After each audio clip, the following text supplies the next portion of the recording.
Are you serious? Are you serious, folks? I believe in law and order. I understand we have to have a peaceful society, that there are people in the world that are dangerous. That I understand. But I also know that America is getting a mentality to becoming a police state. SWAT teams, armored vehicles, assault, illegal search and seizure electronically through the NSA.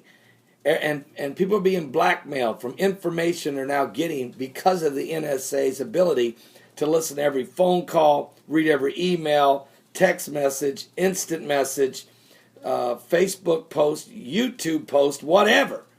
And so it becomes a situation where nobody feels safe. But what's even worse is what's going on in the streets. There's a story coming out of California, out of of a young man. I'm going to show you his picture. Kevon Young, who has been charged with assault with a deadly weapon toward a police officer. The problem with this story is he didn't do anything. He was just shot at. The police misidentified him, so they opened fire on him. They shot him in the leg and then threw him in jail. His family's extremely upset because he's a very nice young man, and the situation doesn't make sense. The neighbors, who eyewitnesses that saw it, said it was total, out of control police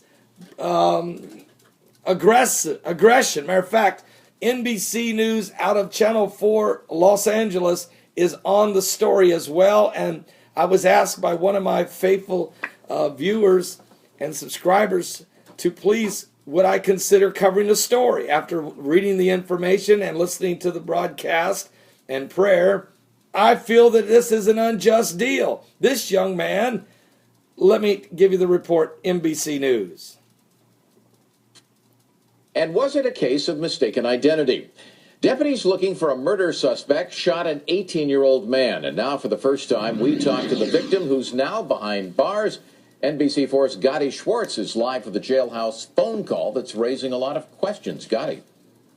Well, Chuck, we've been on this story all day long. In fact, our crews were here when the family was actually digging out some of the bullet slugs left behind from that deputy-involved shooting. And we were actually here when the father got a phone call from the man that was shot by deputies, and he wanted us to talk to him to get his side of the story.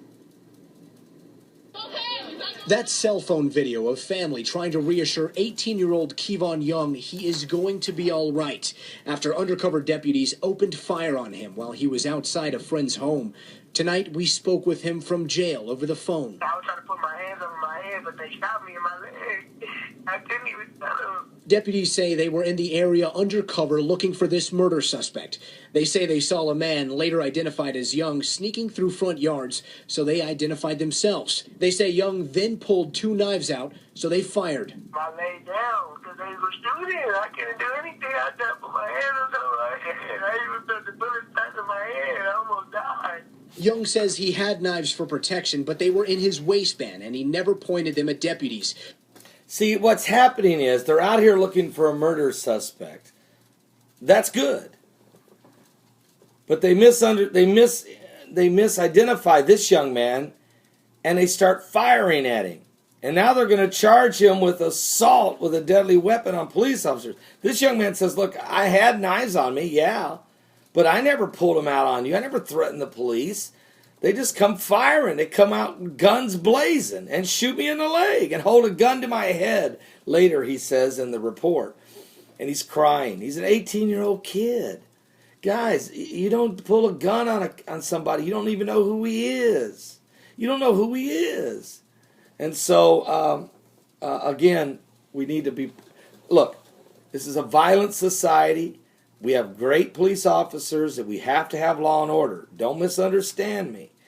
But in some cases, the abuse of power, and the more that they're giving authority with the beginning of the FEMA camps and Department of Homeland Security, I mean, I know they got to use up 5 billion bullets somewhere, but let's not do it with the 18-year-old kid unless you know what you're doing. You got to know who you're going after, and that's just bad police work. And now cover up by trying to put charges on a kid that he doesn't deserve. I'm Pastor Paul Begley. Pray for this young man.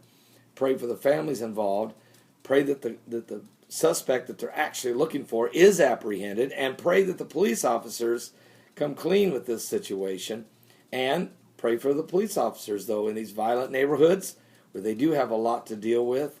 Their life is on the line as well. We're not throwing off on them, but we are saying that we're going to have to change the mentality here in America. I'm Pastor Paul Begley. Pray.